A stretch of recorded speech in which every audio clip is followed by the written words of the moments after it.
सगळ्यांना दंडवत प्रणाम. तर अर्थातच सुट्टी दिवशीची जी सकाळ असते ना, तर ती थोडीशी लेट तर होतेच.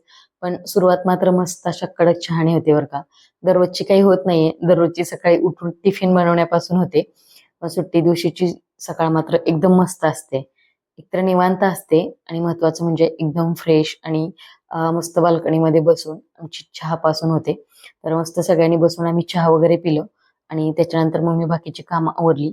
आता म्हटलं ऊन पडले तर पटकन कपडे धुवून घेते.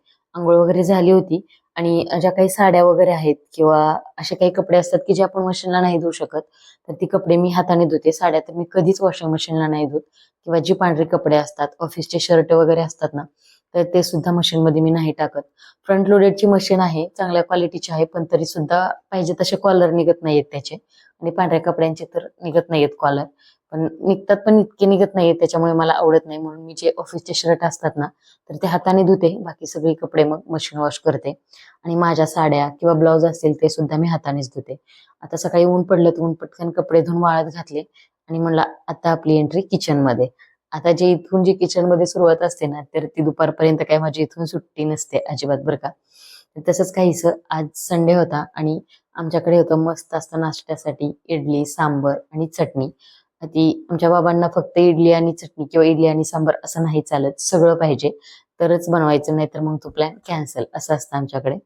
तर मस्त असा मी इडलीचा कुकर लावला होता. चटणीला मस्त फोडणी दिली आणि जेव्हा मी नाश्ता बनवते किंवा सुट्टी दिवशी जेवण बनवते ना, तर मस्त गरमागरम सगळ्यांना देते. कारण दररोज तर ऑफिसचे टिफिन असतात, तर ते दुपारी थंड झाल्यानंतरच खायचे असतात, खावे लागतात. त्याच्यामुळे मग सुट्टी दिवशी तरी का असेना पण छान आणि गरम-गरम नाश्ता असतो. आणि महत्वाचं म्हणजे बाबांच्या फर्माईशनुसार नाश्ता असतो, की मी आदल्या दिवशी त्यांना विचारते, "उद्या नाश्त्याला काय खायचंय?" मग ते जो पदार्थ सांगतील ना, तेच मी बनवते. कारण 2 दिवस नाश्ता त्यांच्या आवडीचा असतो आणि इतर आठवडाभर मग मी जसं माझं नियोजन असेल ठरलेलं त्या पद्धतीने मी देते. पण शनिवार, रविवारचं असं माझं कुठलंच नियोजन नसतं. ना नाश्ता, ना जेवण. ते जे सांगतील त्याच्यानुसार बनवायचं. तर मस्त असं मी सांबर बनवलं होतं. आता इडल्या सुद्धा एकदम मस्त आणि सॉफ्ट झाल्या होत्या बरं का. याच्यामध्ये सोडा न वापरता. फक्त मी पीठ जे रात्री बारीक केलं होतं ना, ते फर्मेंट करताना फक्त थोडंसं कोमट पाणी आणि भिजवताना 1 चमचा मेथी घातली ना, तर एकदम मस्त अशी इडली तयार होते. आणि महत्वाचं म्हणजे ही इडली रेशनच्या तांदळाची आहे. मी इडलीसाठी असो किंवा चकलीसाठी असो रेशनचाच तांदूळ वापरते बरं का. तर हे बघा एकदम मस्त आणि सॉफ्ट पांढऱ्या शुभ्र इडल्या तयार झाल्या. तर ताट वाढलं मी आणि त्या दोघांना पण नाश्ता करायला दिला. शिवण्या सर्वज्ञाला सुद्धा दिला. आता आणि मी तुम्हाला एक इडली तोडून दाखवते, किती एकदम मऊसूत आणि सॉफ्ट इडली तयार झाली बघा. आणि माझ्या शिवण्या सर्वज्ञाला सुद्धा साऊथ इंडियन पदार्थ खूप आवडतात. जसं की उडीद वडा असेल, इडली सांबर किंवा डोसा तर मग काही विषयच नाही. तुम्ही माझ्या बऱ्यापैकी व्हिडिओमध्ये बघितलं असेल, की मी दुपारचं त्यांना डोसा करून देते खायला. कारण त्यांना तो आवडतोच तेवढा. खूप आवडीने खातात दोघी सुद्धा. आता ह्यात माझा तर उपवास होता, भावाचा उपवास असतो म्हणून मी यांना दिला सगळ्यांना नाश्ता. तर नाश्ता केला आणि बाकीचा पसारा तसाच ठेवला. कारण माझा भाऊ आज गावी जाणार होता आणि मला काही रक्षाबंधनला गावाला जाता येणार नाहीये. कारण असंही मी प्रत्येक वर्षी जात नाही, राख्या पाठवून देते. पण म्हटलं आता आलाय तर त्याच्याकडेच पाठवून द्याव्या म्हणून म्हटलं राख्या घेऊन याव्या. आणि खरंच दुकानामध्ये खूप छान आत्तापासूनच राख्या आलेल्या आहेत. तर मी छान अशा राख्या घेतल्या. आता थोड्याशा 2-3 एक्स्ट्राच घेतल्या मी. कारण आता सध्या गावाला माझे 5 भाऊ राहतात आणि आमच्याकडे सख्खं चुलत असं काही नसतं. सगळे सरसकट धरतो आम्ही. नंतर माझे वडील असो किंवा चुलते असो यांना सुद्धा आम्हीच राख्या बांधतो कारण त्यांना बहीण नाहीये म्हणून. आणि माझ्या चुलत बहिणी वगैरे कोणी जरी आलं ना तर म्हणजे कोणी एक जरी आली ना तरी तिने सगळ्यांना राख्या बांधून जाते असं असतं आमच्याकडे. प्रत्येकाची बहीण पाहिजे असं नाही.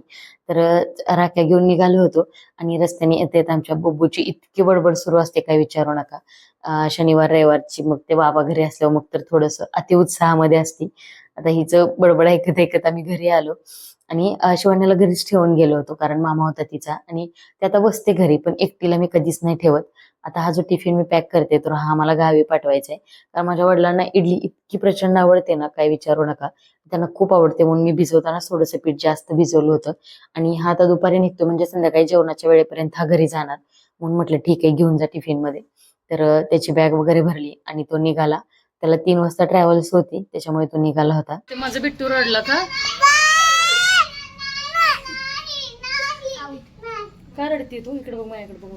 का रडते तू? गपरे काय झालं काय झालं?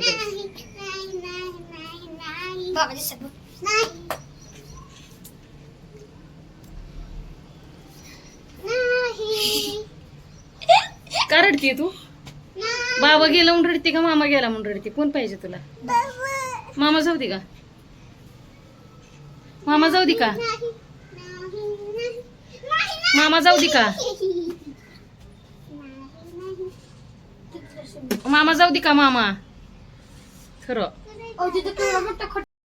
आता मामाला बाय केलं, पण आमची इतकी रडरड सुरू झाली की काय सांगू. तर ही रडरड मामा गेला म्हणून होती, तर बाबा गेलेत म्हणून होती. तिला बाबा पाहिजे होते आणि तिला असं वाटलं की मामासोबत बाबा सुद्धा गावाला जाणार आहेत म्हणून ती इतकी रडत होती. शेवटी रडून रडून ती झोपली. आमचं वादळ आत्ता रडून रडून झोपलंय. उपवास आहे. इतका पसारा पोरीने घरात करून ठेवलाय हो का. आत्ता पेरू घेतलाय खायला.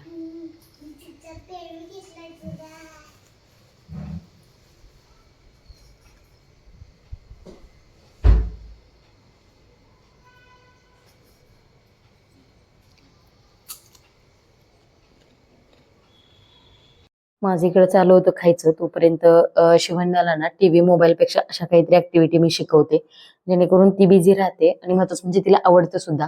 याच्यासाठी ना मी तिला एक स्पेशल ड्रॉइंग बुक आणून दिली.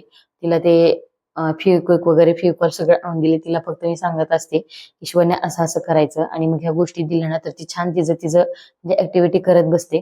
एकतर मोबाईल पासून ती दूर राहते आणि महत्वाचं म्हणजे एकतर तिच्या बुद्धीला काहीतरी नवीन चालना मिळते. त्याच्यासाठी मी तिला अशा ऍक्टिव्हिटी म्हणजे वेगवेगळ्या ऍक्टिव्हिटी मी देत असते. व्हिडिओमध्ये सुद्धा तुमच्यासोबत शेअर करेन. नंतर बाबांनी माझा उपवास आहे म्हणून काही गोष्टी ऑर्डर केल्या होत्या, जसं की फराळी चिवडा वगैरे होता. खरं सांगू तर मला अक्षरशः चक्कर येत होती माहितीये का. तर मी ते पार्सल आल्यानंतर थोडंसं खाऊन घेतलं, पाणी पिले. मग मी माझी सगळी भांडी वगैरे घासून घेतली आणि आत्ता मी चहा बनवलाय आमच्यासाठी. तर मी चहा बनवला तोपर्यंत आमचा दादा सुद्धा आला होता, जे की कपडे त्यांनी परवा धुवायला दिले होते तो घ्यायला आला होता. कारण उद्या त्याचं सुद्धा ऑफिस होतं. सकाळी काही ते बाहेर गेले होते ट्रेकिंगला, त्याच्यामुळे घराकडे आला नव्हता. तर मस्त आम्ही तिघांनी चहा घेतला आणि याचं मला बनवायचं होतं पनीर. आता हे 2 लिटर दूध आहे, तर त्याचं पनीर वगैरे बनवलं आणि मग मी लगेच लागले संध्याकाळच्या स्वयंपाकाला. आज एकदम सिंपल बेत होता, कारण माझा उपवास होता. जेवायला फक्त 3 जणच होते, म्हणून या तिघांसाठी मस्त असं ठेचा आणि भाकरी बनवली ज्वारीची. तर जेवण वगैरे केलं. बाबा खाली राऊंड मारून आले आणि येताना मस्त आमच्या सगळ्यांसाठी आईस्क्रीम आणली होती. आणि आईस्क्रीम वाटपाचं जे काम असतं तर हे आमच्या छोट्या मॅडमकडे असतं.